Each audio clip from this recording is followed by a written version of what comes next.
Hello everyone. So in our new version update 2.9, we're introducing the concept of work order templates. Work order templates, also called master templates, will allow users to pre-configure certain information that is present on the work order. This can range from pre-selected parts and charges, defaulted work location, order level task, and enabled order level reports. To better understand how these templates can be used, we will be creating a master template from scratch today. To begin, we will navigate to the service capability screen by clicking Administration, and then clicking Service Capabilities from the left-hand side of the screen. We now see a new set of dropdowns on the service capability screen. The dropdowns and buttons are ways to filter through the different created service capabilities. To the left, we have different visibility filters. All will display all capabilities, no matter the applied visibility. Public will display any capabilities that can be viewed by everyone. Employees only will display capabilities that can only be viewed by internal employees, and invisible will display any capabilities that are not currently selectable in the work order. The service type filter is the same from the previous service capabilities dropdown in the previous version. The product type filter will filter based on the associated product type / category. Type filter will filter based on the associated site. The applicability dropdowns have the list of options for master and service template applicability. Some other new fields on the screen are the master and service columns. This will denote if the given capability is a master template, service template, or both. Before moving on, let's explain the difference between master template and service template. Master template applies order level settings to a work order, versus a service template applies item / asset level settings to an order. To create a new master template, click the service dropdown and select the appropriate service type. In this instance, we're going to select verification and calibration. Once you have the appropriate service type selected, click Add New.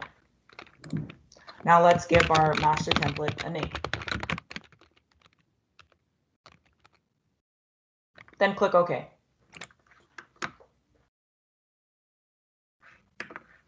Now we're taken to the Identification tab within the Applicability and Submission screen. Identification contains basic information about the template and visibility dropdown with options of visible, employees only, and invisible. New templates should be created as invisible in order to avoid selection of a semi-configured template by the users. Once the template is configured, it should be updated to be made visible. The direct link allows users to create a company link for starting a work order from a specific template. So you can copy this link other places if you'd like. Next, we're going to click into the Applicability tab. The Applicability tab defines when this particular template is selectable. Selectable as service template option allows the template to appear in the service level selection for individual work items or assets. This relates to everything under the service configuration section in the left panel. Selectable as master template option allows the template to be selected from a list of templates in the work order for vendors only. This list is available under the service site in the work order screen and only when the applicable vendor site is selected. This also relates to everything under the process configuration section on the left panel, excluding service comments. Apply as master template option applies all order level options and item level options to the given work order. The target / customer filter specifies whether the template is selectable for a client order, internal order, or when submitting a request to an outside vendor.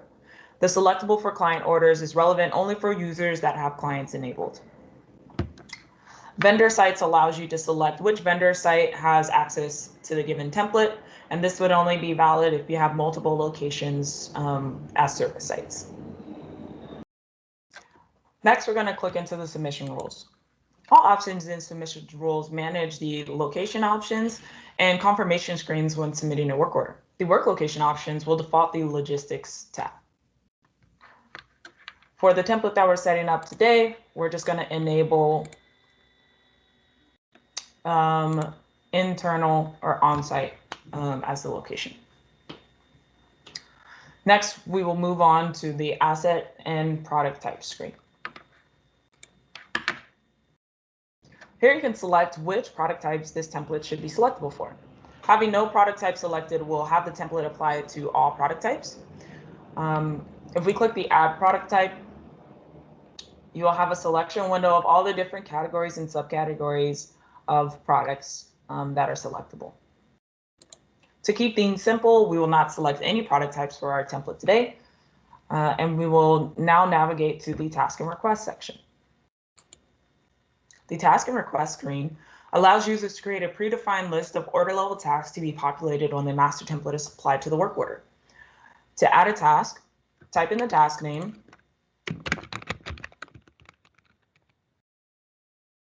and click Add. Once the task has been added, you can adjust the expected completion time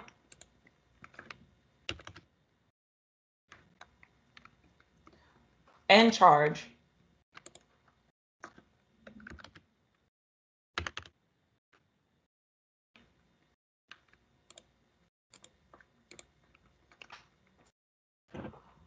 Once you're completed with adding all of the tasks and requests for this template, we're going to move on to the report definitions.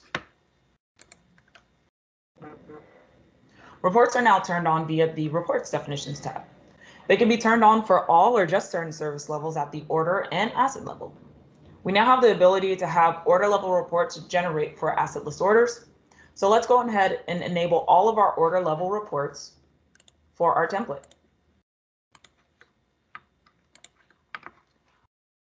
Once you have assigned and enabled all of the given reports, let's move on to the parts and charges screen.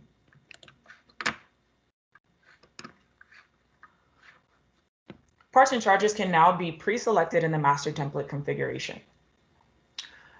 When you click Add Service Charge, a list of existing service charges is displayed to choose from. This list of charges is configured in the Pricing and Client section. Once the charge is added, the quantity can be adjusted.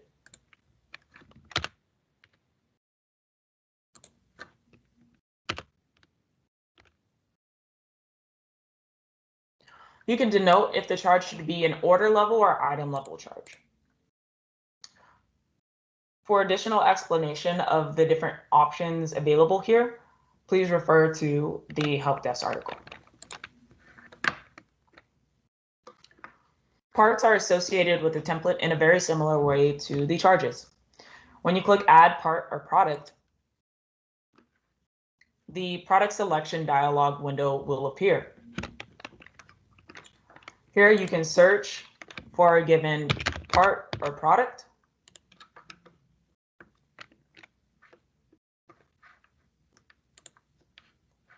and select the appropriate part or product. Once the part or product is selected, you can adjust the quantity as well and decide if the part or product should be an item level or order level part. Please keep in mind for the parts and charges section, this would only be applicable for orders, for client orders. So if you're performing any internal service, the order level parts and charges will not appear in your template.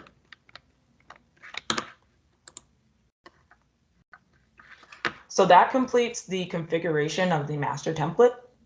The last thing that we want to do now is change the visibility back in the applicability and submission screen. So we're going to click back into identification, click on our visibility dropdown and set it to public and click save. That's how you create a master work order template. Head to the next video to see how master templates are applied in a real work order.